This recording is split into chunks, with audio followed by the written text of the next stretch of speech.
سب سے چھوٹے بچے کی باری آئی جو ماں کی چھاتی سے لگا ہوا دودھ پی رہا تھا۔ فرعون کے سپاہیوں نے جب اسے گھسیٹا تو اس نیک بندی کی آنکھوں تلے اندھیرا چھا گیا۔ خدا نے اس بچے کو اس وقت زبان دی، اس نے بآواز بلند کہا، اماں جان افسوس نہ کرو، ذرا برابر بھی پسو پیش نہ کرو، حق پر جان دینا ہی سب سے بڑی نیکی ہے۔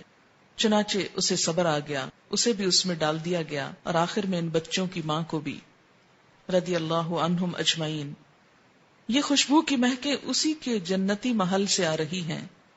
آپ نے اس واقعے کے ساتھ ہی بیان فرمایا کہ 4 چھوٹے بچوں نے گہوارے میں بات کی تھی، ایک تو یہی بچہ، ایک وہ جس نے حضرت یوسف کی شہادت دی تھی، اور ایک وہ بچہ جس نے حضرت جریج ولی اللہ کی پاک دامنی کی شہادت دی تھی، ان پہ الزام لگا تھا، اور حضرت عیسیٰ ابن مریم علیہ السلام۔ اس کا ذکر تفسیر ابن کثیر میں موجود ہے۔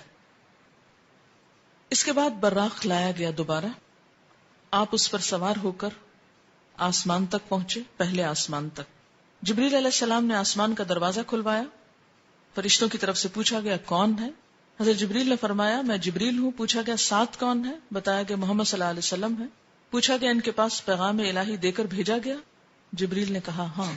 یہ بخاری کی روایت ہے، یعنی پھر آپ کے لیے دروازہ کھولا گیا۔ بخاری کی روایت میں ہے کہ فرشتوں نے یہ سن کر کہا مرحبا، آپ بہت اچھا آئے، ویلکم۔ دروازہ کھول دیا گیا۔ آپ فرماتے ہیں کہ میں وہاں پہنچا تو حضرت آدم علیہ السلام موجود تھے۔ جبریل علیہ السلام نے کہا یہ آپ کے باپ آدم ہیں، ان کو سلام کیجئے۔ میں نے سلام دیا، آپ نے جواب دیا اور کہا مرحبا فرزند صالح، نبی صالح۔ بخاری کی روایت میں ہے پھر مجھ کو جبریل لے کر آگے بڑھے، دوسرے آسمان تک پہنچے، اور اسی طرح سوال جواب ہوا اور دروازہ کھولا گیا۔ وہاں آپ کو عیسیٰ علیہ السلام اور یحییٰ علیہ السلام ملے، جو دونوں باہم خالہ زاد بھائی بھی ہیں۔ جبریل علیہ السلام نے کہا یہ یحییٰ اور عیسیٰ علیہ السلام ہیں، ان کو سلام کیجئے۔ میں نے سلام کیا، دونوں نے جواب دیا۔ پھر کہا کہ مرحبا برادر صالح اور نبی صالح، اور پھر اسی طرح ان سے کچھ باتیں ہوئیں، اور ان کو برادر اس لیے کہا گیا، بھائی اس لیے کہا گیا کہ آپ ان کے ڈسینڈنٹ نہیں، یعنی وہ دوسری نسل سے ہیں۔ بخاری میں ہے کہ مجھ کو جبریل علیہ السلام تیسرے آسمان کی طرف لے کر چڑھے اور دروازہ کھلوایا۔ پوچھا گیا کون؟ جبریل نے کہا میں ہوں۔ پوچھا گیا تمہارے ساتھ کون؟ انہوں نے کہا محمد صلی اللہ علیہ وسلم۔ پوچھا گیا ان کے پاس پیغام الہی ہے؟ جبریل نے کہا ہاں۔ فرشتوں نے کہا مرحبا، آپ بہت اچھا آئے۔ دروازہ کھولا گیا، وہاں پہنچا تو دیکھا کہ یوسف علیہ السلام موجود ہیں۔ جبریل علیہ السلام نے کہا یہ یوسف علیہ السلام ہے، ان کو سلام کیجئے۔ میں نے سلام کیا، انہوں نے جواب دیا۔ انہوں نے کہا مرحبا برادر صالح اور نبی صالح، کیونکہ وہ بھی بنی اسرائیل میں سے تھے، اس لیے بھائی کہہ رہے ہیں۔ بخاری کی روایت میں کہ جبریل علیہ السلام مجھ کو لے کر آگے بڑھے، چوتھے آسمان پر اسی طرح سوال جواب ہوا، اور وہاں پر حضرت ادریس علیہ السلام موجود تھے، سلام دعا ہوئی، اور اسی طرح کہا برادر صالح اور نبی صالح۔ پھر جبریل علیہ السلام آگے بڑھے 5ویں آسمان تک، وہاں بھی اسی طرح سلام دعا ہوا، وہاں پر ہارون علیہ السلام موجود تھے، انہوں نے بھی برادر صالح اور نبی صالح کہہ کر ویلکم کیا۔ پھر آگے چڑھے 6 آسمان تک، دروازہ کھلوایا گیا اور اسی طرح سوال جواب ہوا، اور یہاں پر موسیٰ علیہ السلام تھے۔ جب وہ ان کو چھوڑ کر آگے بڑھے تو وہ رونے لگے۔ پوچھا کیا ہے، آپ کے رونے کی وجہ کیا ہے؟ انہوں نے کہا میں اس لیے روتا ہوں کہ ایک نوجوان پیغمبر میرے بعد مبعوث ہوئے جن کی امت کے جنت میں داخل ہونے والے میری امت کے جنت میں داخل ہونے والوں سے زیادہ ہوں گے، تو مجھ کو اپنی امت پر حسرت ہے، یعنی بنی اسرائیل پر، کہ انہوں نے میرا اس طرح اتباع نہ کیا جس طرح حضور صلی اللہ علیہ وسلم کی امت آپ کی اطاعت کرے گی۔ اسی لیے میری امت کے ایسے لوگ جنت سے محروم رہے تو ان کے حال پہ رونا آتا ہے۔ پھر 7ویں آسمان پر پہنچے تو وہاں پر ابراہیم علیہ السلام کو پایا، کہا گیا ان کو سلام کیجئے، آپ نے ان کو سلام کیا، انہوں نے کہا فرزند صالح اور نبی صالح، یعنی بیٹا کہہ کے پکارا، اور آپ اپنی کمر بیت المعمور سے ٹیک کر بیٹھے ہوئے تھے۔ ایک اور حدیث میں آتا ہے نا کہ 7ویں آسمان پر بیت المعمور ہے، خانہ کعبہ کی طرح، اور وہاں ہر روز 70,000 فرشتے طواف کرتے ہیں۔ تو ابراہیم علیہ السلام نے چونکہ دنیا میں بیت اللہ بنایا تو اس کے اعزاز میں آپ کو 7ویں آسمان پر جو بیت اللہ ہے وہاں پر رکھا گیا۔ مسلم کی روایت ہے کہ بیت المعمور میں ہر روز 70,000 فرشتے داخل ہوتے ہیں۔ بخاری کی روایت میں یوں ہے کہ میں ایک ایسے ہموار میدان میں پہنچا جہاں میں نے قلموں کے لکھنے کی آواز سنی. اللہ تعالیٰ نے مجھ پر اور میری امت پر 50 وقت کی نمازیں فرض کی. مسند احمد کی روایت میں ہے کہ سورۃ بقرہ کی آخری آیتیں کون سی بلا؟ آمن الرسول، وہ مجھ کو عنایت ہوئی. اور یہ بات کہ جو شخص آپ کی امت میں سے اللہ تعالیٰ کے ساتھ کسی کو شریک نہ کرے اس کے گناہ معاف ہو جائیں گے. مسلم میں ہے کہ آپ سے یہ وعدہ بھی کیا گیا تھا کہ جو شخص کسی نیکی کا ارادہ کرے اور کسی وجہ سے نہ کر سکے تب بھی اس کو ایک نیکی کا ثواب ملے گا، اور جب گناہ کا ارادہ کرے اور اس گناہ کو نہ کرے تو گناہ نہیں لکھا جائے گا، اگر کیا تو ایک ہی گناہ لکھا جائے گا. بعض روایات سے یہ پتہ چلتا ہے کہ آپ نے اللہ تعالیٰ کو بھی دیکھا، لیکن جو زیادہ ترجیح والی روایات ہیں وہ کیا ہیں کہ آپ صلی اللہ علیہ وسلم نے صرف کلام فرمایا.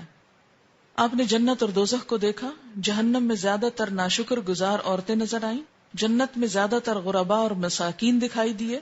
بہرحال آپ نے بہت سے عجائبات، اللہ کی نشانیوں کو دیکھا اور واپس ہوئے. واپس آتے ہوئے موسیٰ علیہ السلام سے ملاقات ہوئی تو انہوں نے دریافت کیا کہ آپ کو کیا حکم ملا؟ میں نے کہا ایک دن رات میں مجھ پر اور میری امت پر 50 نمازیں فرض کی گئیں. حضرت موسیٰ نے فرمایا آپ کی امت ایک دن رات میں 50 نمازیں نہ پڑھ سکے گی، میں بنی اسرائیل سے خوب تجربہ کر چکا ہوں. آپ اپنے رب کے پاس واپس جائیے، کمی کی درخواست کیجیے. موسیٰ علیہ السلام کے فرمانے پر میں اللہ تعالیٰ کے پاس واپس گیا اور کمی کی درخواست کی. اللہ تعالیٰ نے میری درخواست کو قبول کیا، نمازوں میں تخفیف فرمائی. میں واپس آیا تو موسیٰ علیہ السلام نے پوچھا کتنی کم ہوئی؟ میں نے کہا 10. انہوں نے کہا ابھی بھی بہت ہے، واپس جائیے. پھر اللہ تعالیٰ نے 10 اور کم کر دی. پھر میں واپس آیا، پوچھا اب کتنی ہیں؟ تو ان کے دریافت کرنے پر میں نے کہا کہ اتنی نمازوں کی کمی ہو گئی. موسیٰ علیہ السلام نے کہا پھر جاؤ اور کمی کراؤ. پھر معافی کی اپیل کی گئی، اور اس طرح پھر 10 اور ایک دفعہ میں 5 اور باقی 5 رہ گئی. موسیٰ علیہ السلام نے کہا ابھی بھی کمی کراؤ، کہ لوگ 5 بھی نہیں پڑھیں گے.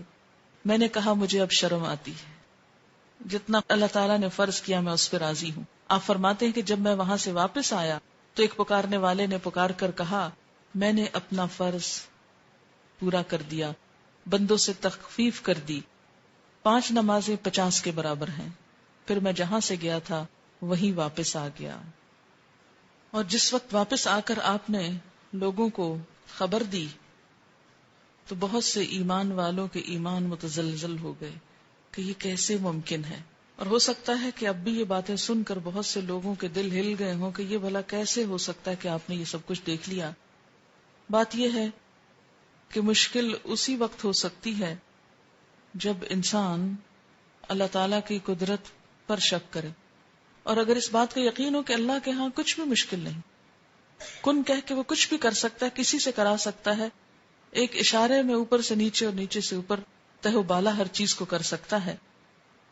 مسلم میں ہے کہ حضور صلی اللہ علیہ وسلم فرماتے ہیں جب میں نے معراج کا یہ واقعہ مشرکین مکہ کو سنایا تو انہوں نے اس کی تردید کی اور تکذیب کی اور بیت المقدس کی علامتیں دریافت کرنا شروع کر دی کہ کیسا ہے بیت المقدس.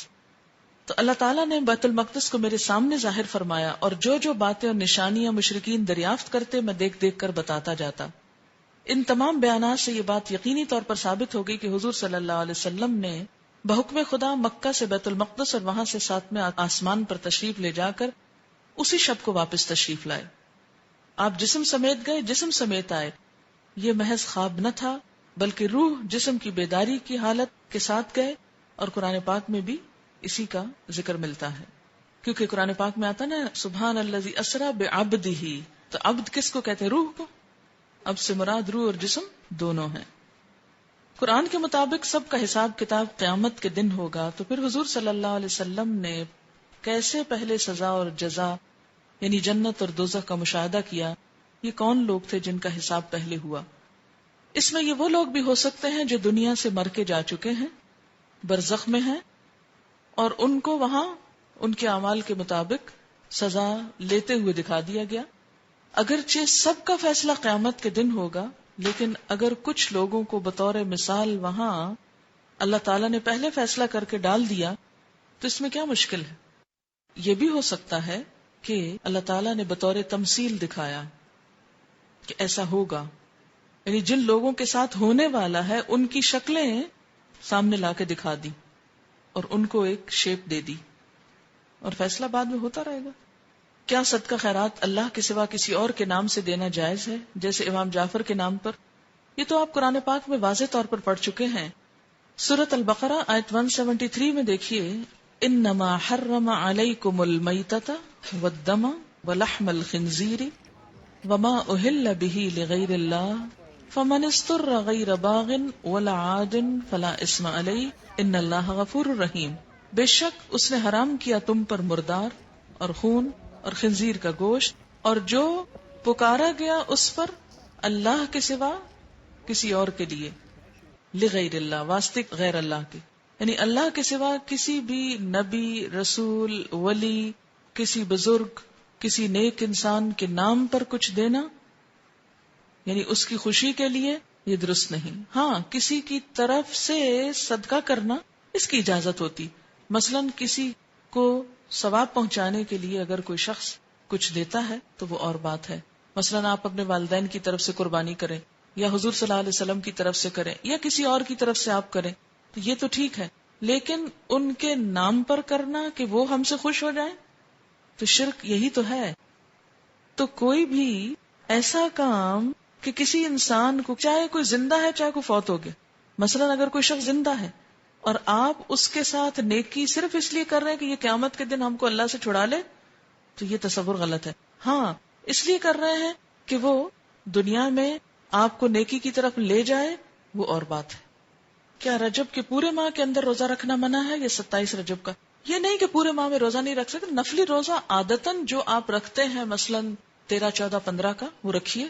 اگر آپ کو عادت ہے سوموار یا جمعرات کے روزے کی، رکھیے، لیکن مخصوص اس تاریخ کو ہی روزہ رکھنا یہ نہیں ہونا چاہیے۔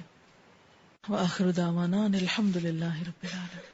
سبحانک اللہم وبحمدک، نشہد ان لا الہ الا انت، نستغفرک ونتوب الیک۔ والسلام علیکم ورحمۃ اللہ وبرکاتہ۔